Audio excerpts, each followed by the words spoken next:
I wanted to make a different video coming out of my sabbatical, not just showcasing who's fighting and where they're fighting at and all this other stuff. I sort of wanted to make a little bit of a journey, where these guys come from and how did I get here and everything else. And I sort of started down in Rock Hill at Modern Warrior, where I train at. And yes, you see these two knuckleheads doing whatever they are doing in front of the camera. I find that whenever you have a camera, people act silly. And this is always the case at Modern Warrior in Rock Hill, but that's regardless of the point. We'll get to some of these guys later on in future videos. This is going to be a series of videos I'm making.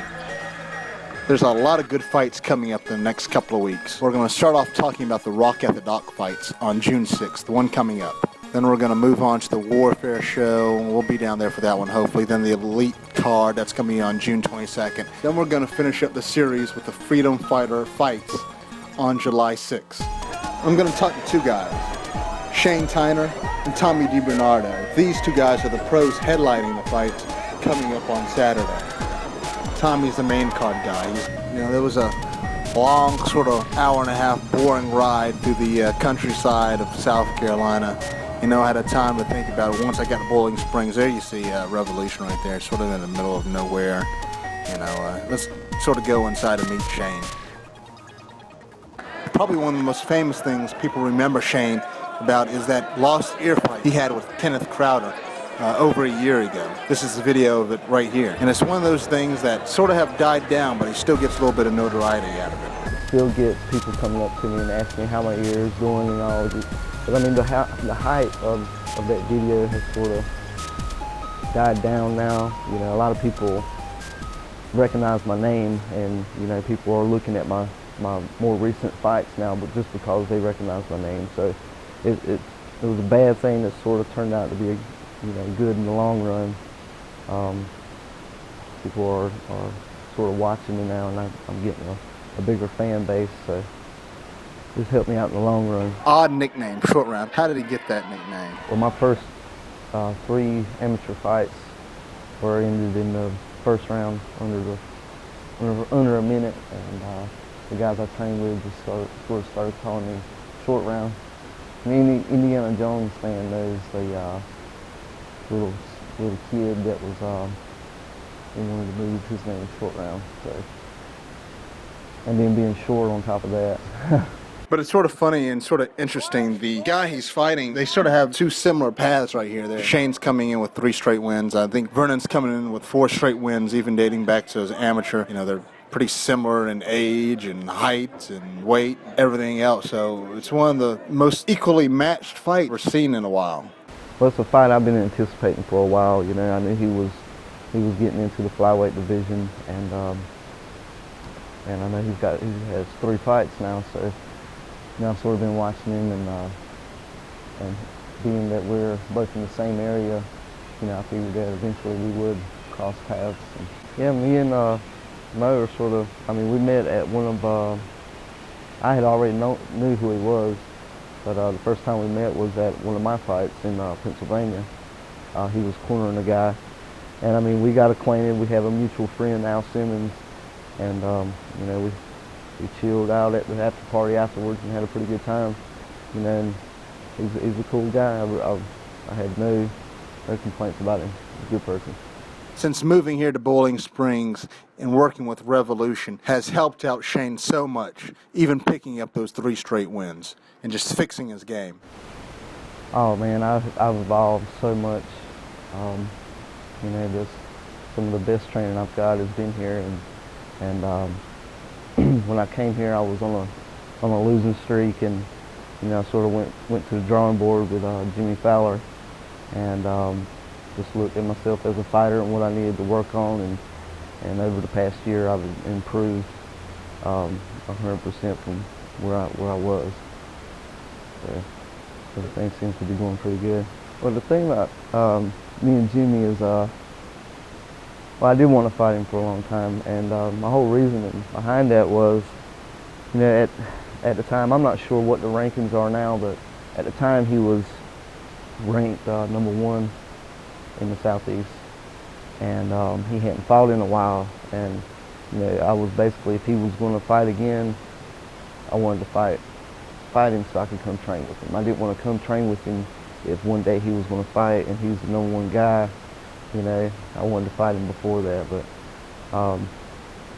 we talked about the fight for about a year, and it finally happened, and he opened his doors to me, and I've been training here ever since, and we got pretty close, and he's one of my best friends now, so it's sort of weird how it worked out. Yeah, that was one of the greatest fights I've ever had. I mean, I busted his forehead, and he choked me unconscious.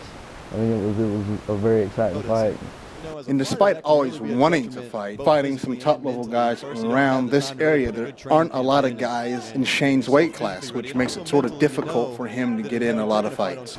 I mean, the flyweight division is still growing. You know, a lot of guys are still fighting at 35. They should be fighting at 25. And it's just hard to get guys to cut to 25. You know, I was a smaller 35er. And it always turned out to be to the disadvantage. But now fighting at 25, you know, I'm sort of comfortable here, and it's just hard to find guys in the Carolinas. A lot of times I have to go outside and go up north to find some guys. So, but hopefully that'll be changing here soon. I know there's a lot of amateurs popping up, amateur 125ers. And I know some guys that fight amateur 135 that are going to make that drop and they turn pro, so just slowly but surely growing. I'd like to fight at least once a month, you know. The commission really won't let you fight too much more than that, but you know, this is all I do. I've been training. My training camp hasn't stopped. You know, after every fight, I'll take about 4 or 5 days, and then I'm right back in it. You know, just because I do have another fight coming, and I'd like to keep it that way. You know, it's just become my job now, so I'm loving it. On a personal note, I like Shane. I followed Shane ever since he was with Elite. He's always ready to go. He's always got a great, humble personality, and he's always willing to do an interview with me. And as you can see, this is about 2-year-old B-roll, but don't let this stop you. This guy's always in the gym, ready to bang it out. So this should be one of the most interesting fights of the night, and he's always electric to me. No matter what happens, Shane always puts on a good show. Tommy DiBernardo is another pro fighting on this card. And what impresses me about Tommy is from July 2011 to May 2012, racked up 6 straight wins, impressive wins over Tony Rogers, Kevin Canay. He worked so hard to get his game right. He turned pro last year, and unfortunately, it sort of fell off versus Dudley Spence. But it went to a decision versus a top-level guy in the Southeast. Don't be nervous before your first pro fight. Was that it? Just nerves sort of got to you because you were on a good run for? Yeah, I was on a 7-fight win streak, and then I kind of let my nerves get to me, and that ain't gonna happen this time.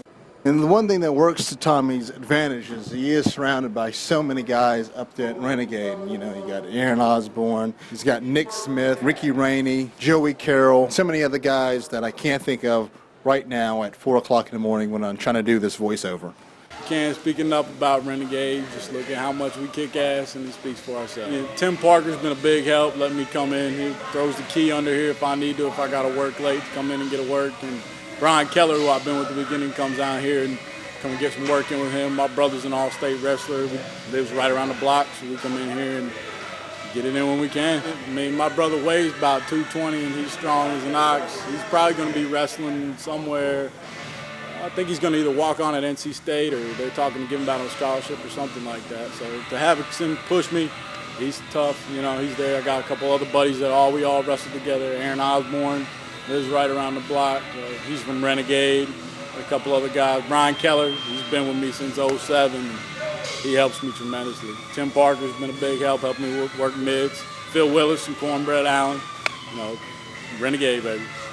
Since Aaron fought him, has he told you anything about the guy? I mean, that was a damn quick fight as it is. But from what I know, he fought a buddy of mine named Eric Sims, who's a pretty good wrestler, and Eric beat the hell out of him. So I don't know why he's taking this fight, but you know, I'm not going to talk any shit, whatever.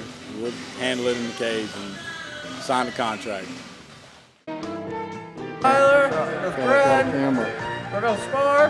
He has a reason I have headgear on and he doesn't. We're gonna fucking bang it out. Yeah, we're gonna bang it out. Bang it out.